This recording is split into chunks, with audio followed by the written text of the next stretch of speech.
please subscribe and don't forget to press the bell icon to get notified whenever we upload a new video. At the debut edition of the India-UK Createch Summit 2018, technology became the buzzword for the bilateral trade agenda. UK post-Brexit continues to be Europe's digital epicenter, with impressive access to capital, skills, some of the world's leading universities, and a highly evolved digital tech ecosystem. Just a few words about the vibrant tech ecosystem that you have in the UK. We have now clusters of technology on a number of the key technologies of the future. Big fintech sector, we're investing very heavily in graphene and that whole new technology. Healthcare technology. We've realised that life sciences are as one of the critical sectors of the UK, so very heavy investment in R&D. We've been increasing in terms of our focus on building clusters around top universities like the Advanced Manufacturing Centre in Sheffield, or the Graphene Centre in Manchester, or the Tech City in London, or the gaming sector in Dundee. We have clusters where entrepreneurs should feel incredibly welcome, and there is now a network of angel investors, and the Indian Angel Network is helping to make those connections, as are we in the Department of International Trade. The summit was successful on many fronts as leading businesses from India announced fresh investments into the UK.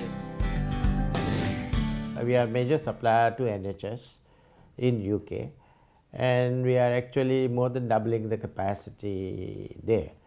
And we intend to create UK as a base for some of our biological products to be supplied in UK, Europe and the rest of the world. I personally believe that there is a great opportunity and a great scope between India and UK to build bridges and do business. In our field, in especially biologicals, UK has one of the best cluster available in Europe, with the small companies supported well by the universities in Edinburgh, Glasgow area. And I think in our industry and many other industry, in auto industry, Britain is very good. Financial sector, obviously, Britain leads Europe. So there are a lot of areas one can seriously look at collaboration, not amongst the large companies, but the medium and small size UK companies, because there is a lot of knowledge, a lot of science sitting there. And I think it will be a very fruitful exercise between India and UK once this summit is something which should spur this kind of investment. I think for me, just the fact that people in India and the UK have such a great cultural similarity is such an important part of them understanding the market. And I think that kind of understanding, which is so cerebral, because being sort of Indian, our architecture is inspired by the British, the way that, I mean, even our laws are inspired by them. Only the fact that there's such a close connect culturally makes it a lot more of an accessible market for someone like myself. And I think you don't have to teach the British about Indian food. They already know. And now they've come to the point of knowing that whether this is just not good and bad, but if they want something spicier or how it should be. So they understand the whole authentic experience when it comes to Indian food, which makes the UK a very desirable market. Midas, Manchester's inward investment agency, used the Createch Summit platform to highlight the benefits of Manchester as a leading European business location and communicate the long-term objectives of the Manchester-India agenda. It's a continuation of what's already strong partnership between India and the UK. To drive an innovation-oriented campaign with India, which is Making India Innovate with Manchester.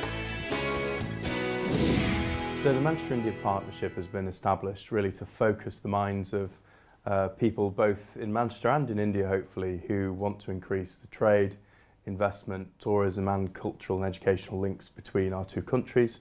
But as I say, the Manchester element just gives us the opportunity to really focus a number of our key organisations, like our airport, our football clubs, our universities, onto the same agenda. Well, it's something we've tried with one or two other markets, which are complex, but where there's a lot of opportunity.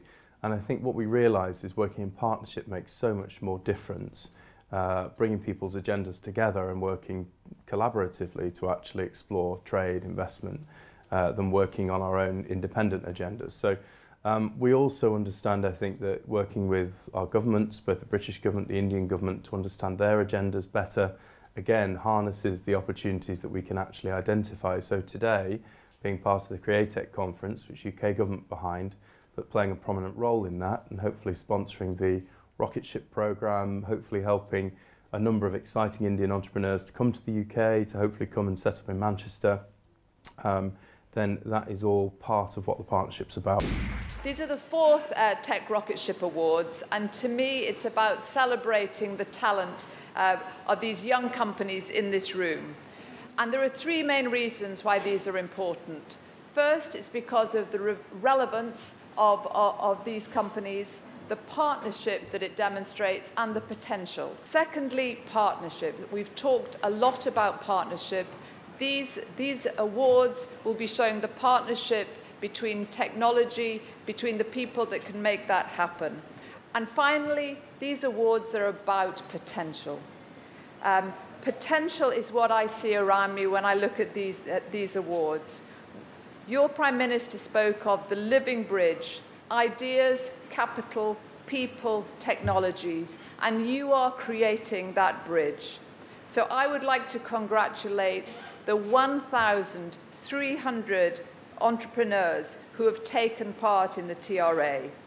I know it hasn't been easy. The High Commissioner tells me that during the launch, he sat in perhaps one of the toughest dragon's den in India. And it's a real testament to the intelligence, the capability, and the drive of these young businesses in the room. So without further ado, I will wrap up so that we can see the last 7 teams. Thank you.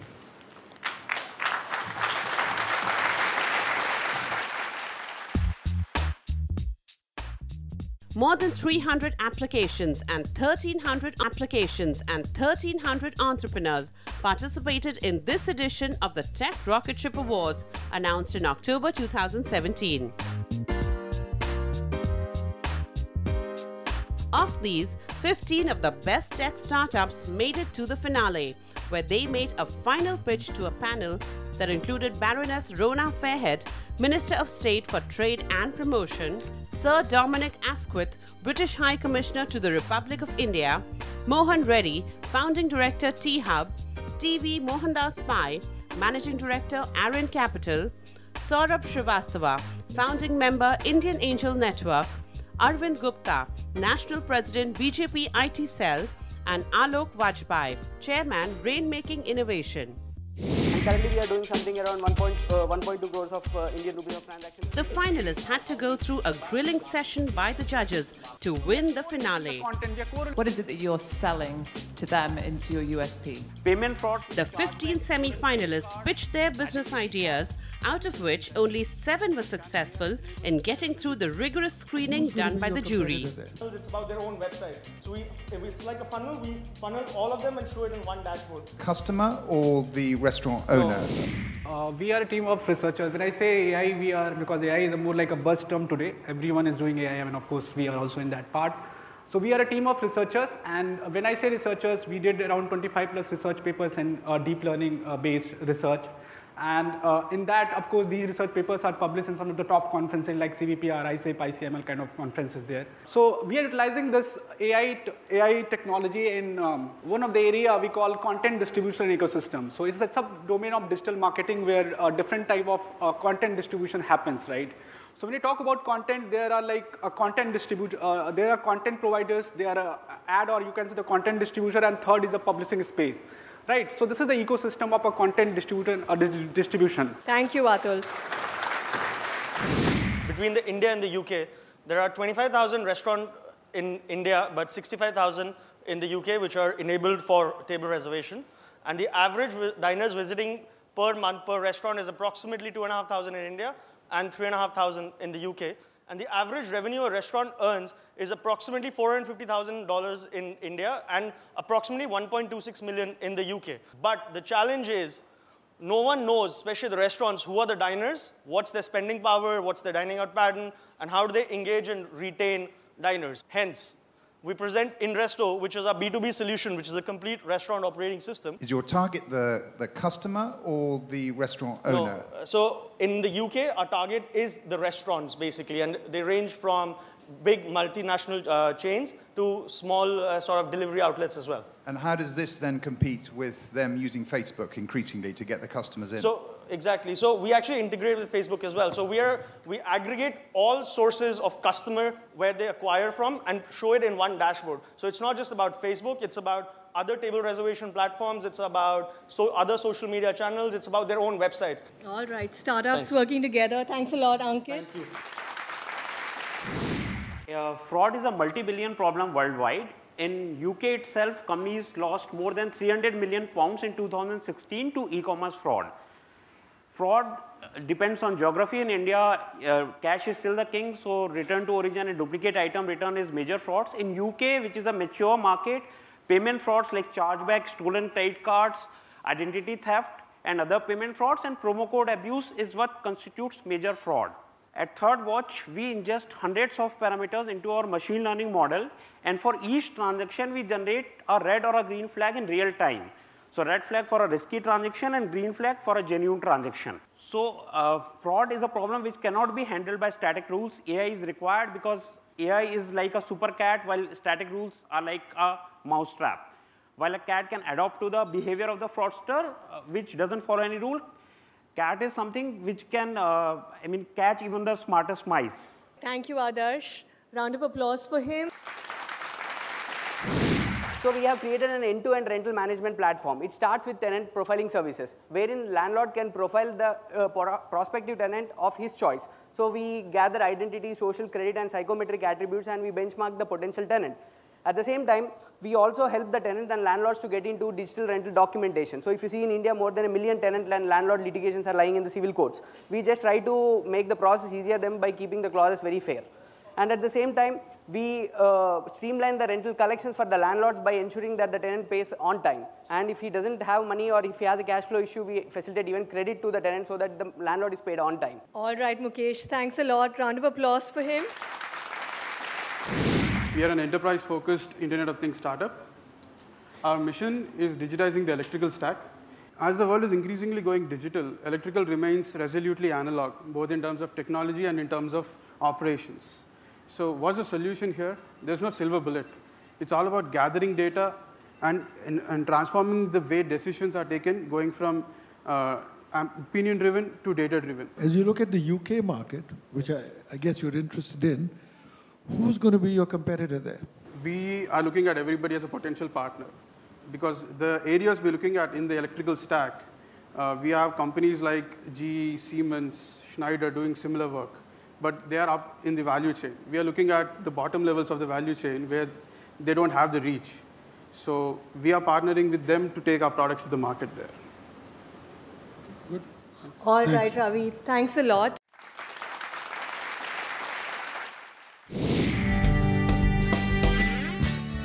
Winners were chosen from 6 categories, including FinTech, MedTech, Internet of Things, Cloud Computing and Data Analytics, Cybersecurity and Artificial Intelligence.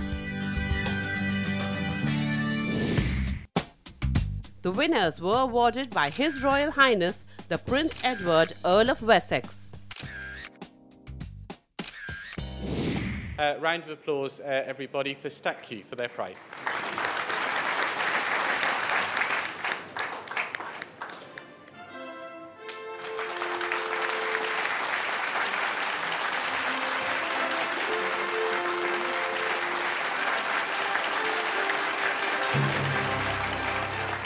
The next winner, with his very London and UK-centric pitch, is Dine Out. So, Ankit, please, from Dine Out. Well done.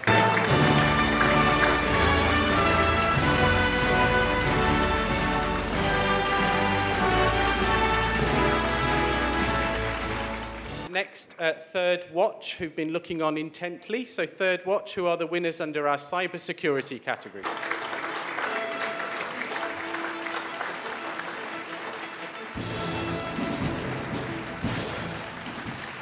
And the next winner is PayMatrix under the super successful and very competitive FinTech category.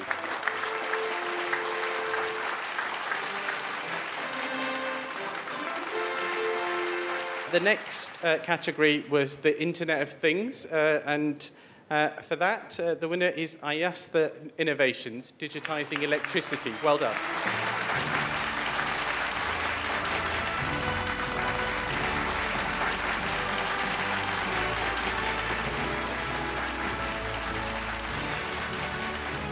The penultimate winner didn't get a chance to pitch today, but they won the MedTech category. The company's name is Mimic, very relevant today as Sir Malcolm Grant from the NHS was here. Mimic.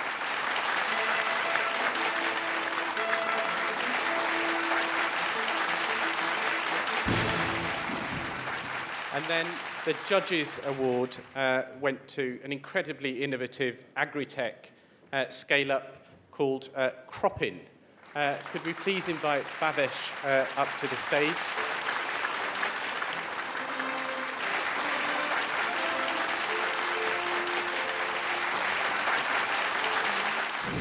It helps when you're going as part of a delegation, which is just won something, because it takes a lot of effort to actually set up shop, and to have a partner who's going to help sort of smoothen the process. I think it's really helpful, and that's something that we're really looking forward to.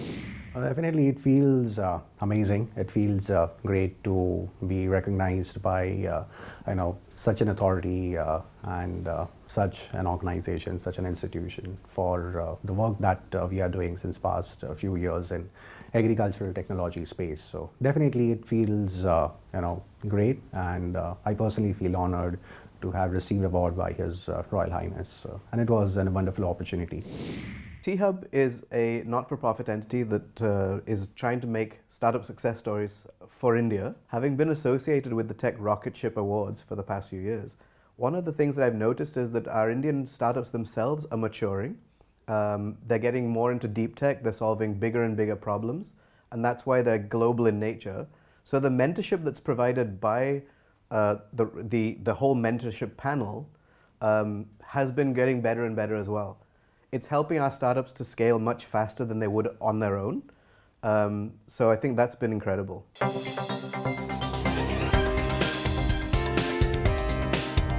Createch 2018.